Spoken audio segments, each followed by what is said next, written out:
Okay, hi. Welcome back to Business Ethics. This video is going to be about what business ethics is and considering a couple arguments against the very idea of business ethics. So here we go.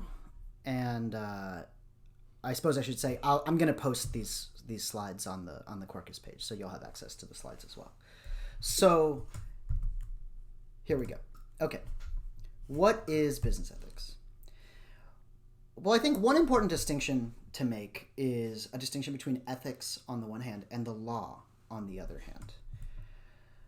So, which things are legal and which things are ethical or moral are two very different questions.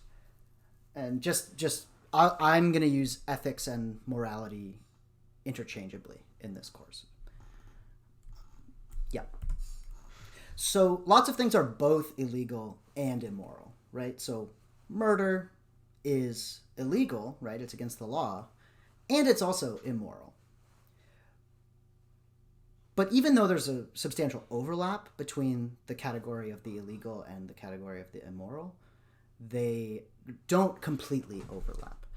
So there's also some things that are illegal but not immoral. So, for example, in most places in the United States, it is, I think this is still true, it's illegal to smoke pot, but most people seem to agree that it's not immoral to smoke pot. It might be that there are things related to smoking pot, right? There are some things that people do while they're smoking pot or don't do because they're smoking pot that might be immoral. But just smoking pot, I think most people now agree, is not immoral. And this is especially easy to see if you look historically about changes to the legal regime, right? So in the United States, there was, for a very long time, it was illegal to have sex with someone of the same gender as you. There were these anti-sodomy laws. Those are, I think, now all eliminated. And so for a long time in the United States, it was illegal to have sex with someone who is the same gender as you.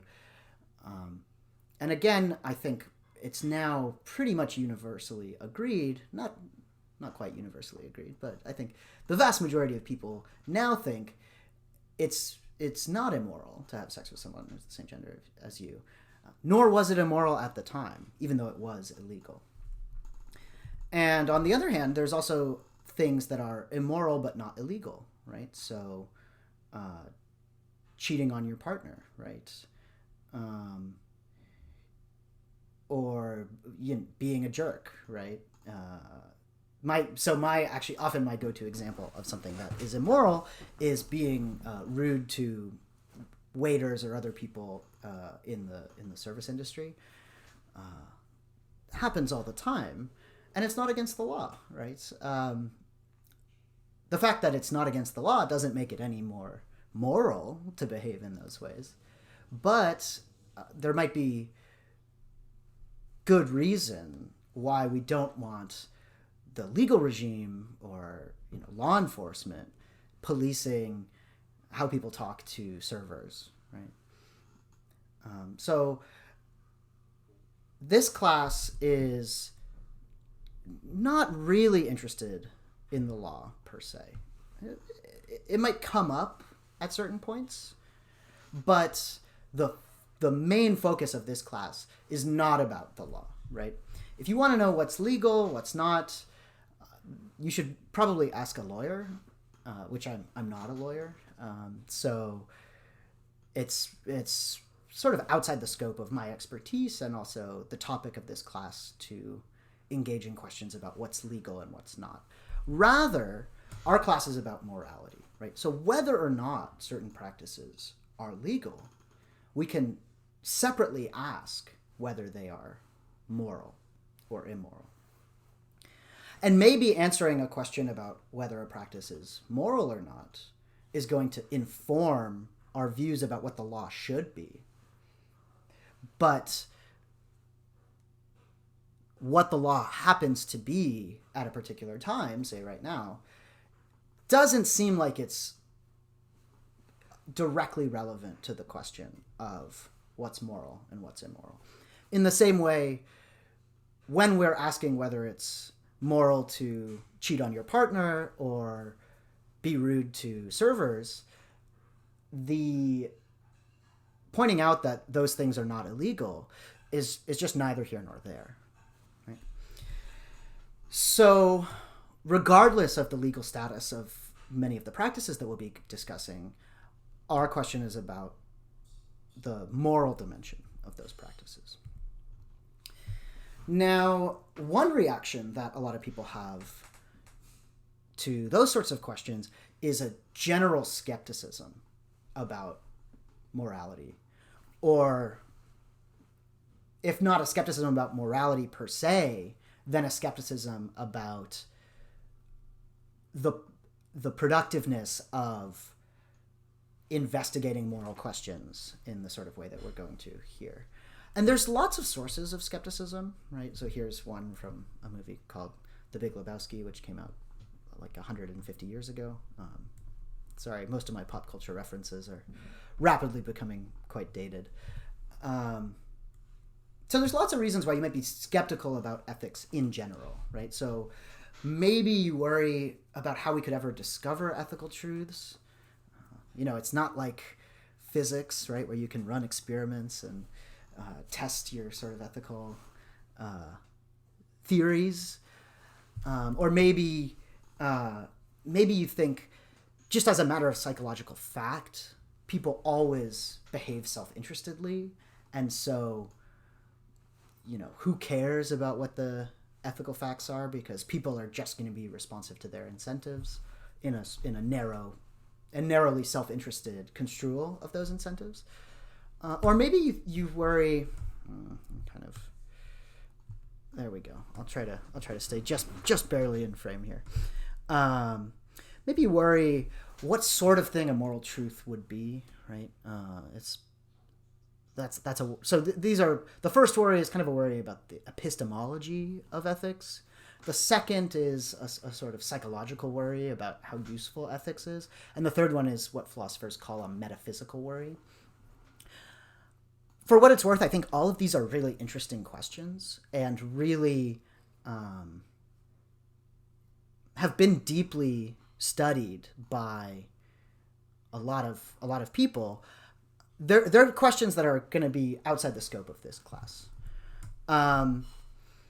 If you're interested in those questions, take either a class in general ethics, like an intro to ethics, or I don't know what the course names are, or especially a class in metaethics, which is metaethics is the study of exactly those sorts of questions about ethics itself and what we're really doing when we do ethics.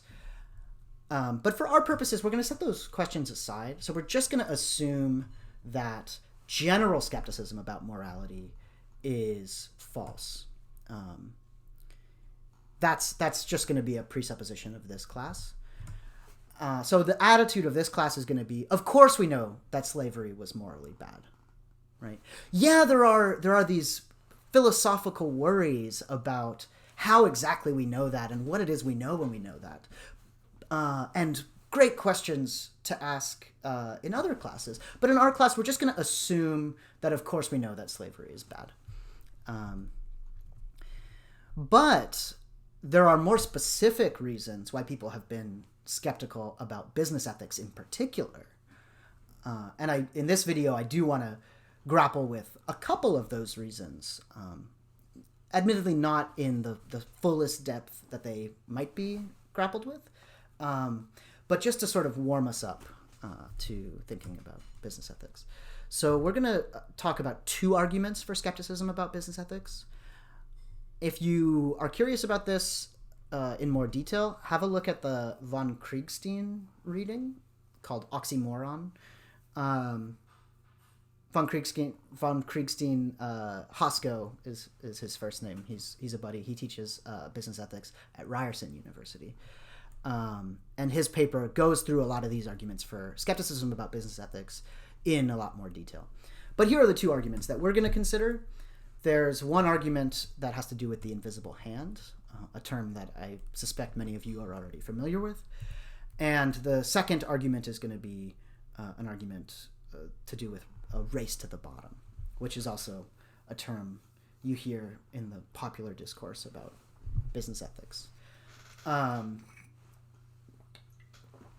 And in a sense, these are opposed arguments, as we'll see. The invisible hand is basically an argument that business ethics is unnecessary. You don't need to do business ethics because, I'll go into a bit more detail, but the invisible hand sort of sorts it out for you. You also see this in the quote at the beginning of the syllabus. You see this sort of invisible hand idea, I believe from Hayek. Anyway, so that's sort of an argument that business ethics is unnecessary, whereas the race to the bottom argument is an argument that business ethics is pointless. Right? It would be great if business ethics could make a difference, but it can't.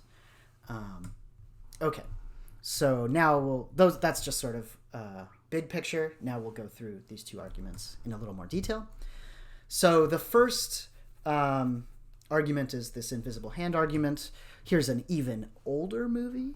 This is from a movie called Wall Street, where Michael Douglas's character gives this famous speech that is, in a sense, giving voice to this invisible hand argument.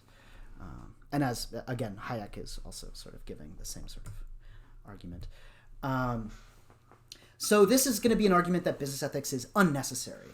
Right? You don't have to worry about ethical considerations that arise in a business context. And the natural question is, well, why not? Right? Certainly, flat-footedly, it seems like something that would be good to consider. And the argument has to do with some special properties that markets have, or that many economists have argued that markets have. And the basic idea is that in the context of a market, the public good is actually best served by individuals behaving self-interestedly. And we're not going to go through all of the details about exactly why that's supposed to follow. Those of you who have taken some economics classes will be, I think, quite familiar with how these arguments are supposed to go. But you look at models of markets that are idealized in certain ways, and you notice that people tend overall to be better off in the aggregate when people are just responding to their market incentives. And if that's true, that in markets generally, when people pursue their self-interest, everyone sort of in the aggregate is better off, then there's no need for people engaged in business to take ethical considerations into account. If they just are greedy, right? If they just are pursuing their own self-interest, then we're all going to be better off. If everyone behaves selfishly, then society as a whole benefits. So that's the invisible hand argument against business ethics, right? It says business ethics is unnecessary because if everyone just ignores business ethics and pursues their self-interest, then we all benefit. And so in a funny way, by ignoring moral considerations, we actually get more moral outcomes for society as a whole. And, there's lots to say about this kind of argument. Lots to say. For now, I'm just going to mention one problem with this sort of argument, and it's this. What economists purport to have shown is efficient, and efficient in the sense that overall society is better off, that you can't make anyone better off without making other people worse off. That's the sense in which markets are taken to be efficient. But the things that are efficient are ideal markets. And the point that I want to make is that there are many important differences between ideal markets on the one hand and actual markets on the other hand. So an ideal market is the market as it shows up in certain economic models that make a whole bunch of assumptions that are required for the models to work in the way that they do. And many of those assumptions are either implausible or just known to be false about actual markets. So I think one of the clearest examples is that ideal markets assume perfect information. Right? Ideal markets assume everyone knows everything. And of course, we just know that is not true in actual markets. So think about the last time you had to, say, buy a cell phone, get a new cell phone plan, or buy a car, or call a handyman. Maybe you did a bunch of online research. Maybe you thought, that sounds like a massive waste of my time. I'm just going to sort of guess, right? I'm just going to go with Kudo rather than Bell, even though I haven't sort of carefully researched the pros and cons of all the different plans. That's a fact about actual markets, right? There you are, a consumer who does not have perfect information, and yet nonetheless has to make a decision in the market.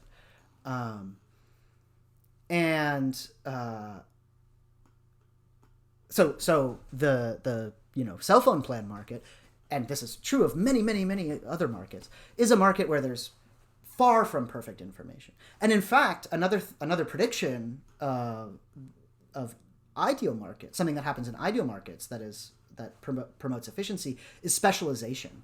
Right? So rather than everyone being sort of a generalist, people specialize and do different sorts of jobs, and this also promotes efficiency. But of course, specialization involves specialized knowledge, which exactly conflicts with the perfect information. And so in actual markets, people are not going to be as adept in pursuing their own self-interest because they don't have perfect information. So it might be, here I am with my Kudo plan. It might be that the Bell plan would really be better for me, right? Given how much I use data and how much I make phone calls and how much I text, the Bell plan gets me more of what I want for a cheaper price. And yet that fact is totally obscure to me as a consumer, unless I do, loads and loads of research. And even then, I'm kind of dumb with respect to tech stuff. So I probably would not be able to figure out which plan would be best for me, even if I spent a lot of time doing it. And so my actual market behavior is not well modeled by the ideal markets. And as a result, the actual markets are not efficient. At least there's no reason to assume that they will be efficient just because the ideal markets are efficient. Because we know full well that a lot of the crucial assumptions that hold in ideal markets don't hold in actual markets. And so it's an empirical question, right? The degree to which various markets approximate ideal markets. And it's just not the case that we can know without actually doing a bunch of empirical research that self-interest is going to produce the best outcomes. So that's one problem with the invisible hand argument. And one way, I think you see this in Hosko's paper, one way of thinking about the role of business ethics would then be as functioning to close the gap between actual and ideal markets, right? So it might be in a corporation's interest to conceal some proprietary information from me, the consumer. And that would make the actual market diverge from how the ideal market would function. And maybe one role for business ethics is to close that gap between actual and ideal markets, right? To say that corporations or businesses or whatever shouldn't engage in business practices that would be profitable, but only because of the ways in which actual markets fail to be like ideal markets. We'll also see that in a few weeks when we talk about Joe Heath's view. Okay, so that's the invisible hand argument. Another worry about business ethics is that it's bad for business. And you might think, well, so what, right? Like, that's sort of the natural attitude to take towards individual ethics, right? So, maybe I could make a bunch more money by defrauding people. But it's immoral to defraud people, right? And then I might say, well, but that's, bad for me to act morally. And it seems like the appropriate answer to that is, well, so what, right? You would be better off by behaving immorally, at least in certain situations, right? Sometimes behaving immorally has substantial negative consequences, but at least sometimes, right, I would be better off by behaving immorally, but I ought not to do it nonetheless. But the race to the bottom argument is more sophisticated than that. It doesn't just say, well, it's bad for business and we should want business to be good. No, it says, well, look, over time, assuming that business ethics is bad for business, well, then there's going to be a divergence between how successful ethical firms are relative to unethical firms. If behaving ethically in the business context is bad for business, then the unethical firms are going to be able to outcompete the ethical firms, because the ethical firms are taking on these costs associated with refraining from unethical practices that the unethical firms are not taking on, right? And so this is why it's a sort of race to the bottom. The ethical firms are going to fail relative to the unethical firms, which are going to outcompete them, right? And so it's this sort of pessimistic argument, right? Whatever the ethical facts, go ahead, Mason, do your business ethics class, learn about what would be good for businesses to do. It's completely irrelevant to what's actually going to happen, because the market dynamics are just going to select out the ethical firms, and we're going to be left with the unethical firms, whether we like it or not. The ethical firms aren't going to be able to compete with the unethical firms. Again, one reply to this argument is that it overestimates how efficient actual markets are. So again, that idea that the most efficient firms are going to outcompete the less efficient firms is tacit in the race to the bottom argument, right? It says, look, the ethical firms are going to be less efficient than the unethical firms, and for that very reason, they are going to fail relative to the unethical firms. But we have reason to suspect that actual markets, again, don't quite work in the way that ideal markets do. So Hosko von Kriegstein points this out in his paper, where, for example, he points out that there are also unethical kinds of waste or inefficient business practice, right? Like discriminatory hiring practices, right? That is a way in which actual markets are not as efficient, right? Discriminating against people on the basis of race or gender is not a way to get the best, most efficient workers, right? It's a failure of efficient hiring practices. And so if the logic of the race to the bottom argument were correct, then we would expect unethical kinds of waste, like discriminatory hiring practices, to also get outcompeted, right? So the firms that refrain from engaging in discriminatory hiring practices should outcompete the firms that do engage in those practices. But right, so that's what we should find. That's what we would expect to find if actual markets were approximating ideal markets by the very same logic as the race to the bottom. But when you sort of look at the empirical work on this, that isn't happening. It doesn't seem to be the case that discriminatory hiring practices are eliminated by this push for efficiency. And the question why not is an interesting one. So one reason why not is maybe because all the firms are engaged in discriminatory hiring practices. And so no firm is enjoying the competitive advantage of not engaging in discriminatory hiring practices. It's an open empirical question. There might be many other reasons why not. But the bare fact that discriminatory hiring practices are not being eliminated through market forces gives us reason to doubt that actual markets will also crowd out ethical practices. Right? In the same way as discriminatory hiring practices somehow stick around despite their not being efficient, perhaps ethical business practices will fall into the same category. The other, this is related actually, but slightly different, right? So another assumption of the race to the bottom argument is that unethical actors will enter the market, right? Because if, in the same way as that imagined explanation for discriminatory hiring practices, look, if everyone in the market is behaving the same way, even if behaving a different way would be more efficient, then nobody has a competitive advantage. And the same thing might be happening with ethical business practices, right? If in some particular sphere, all of the participants in the marketplace are bearing the same cost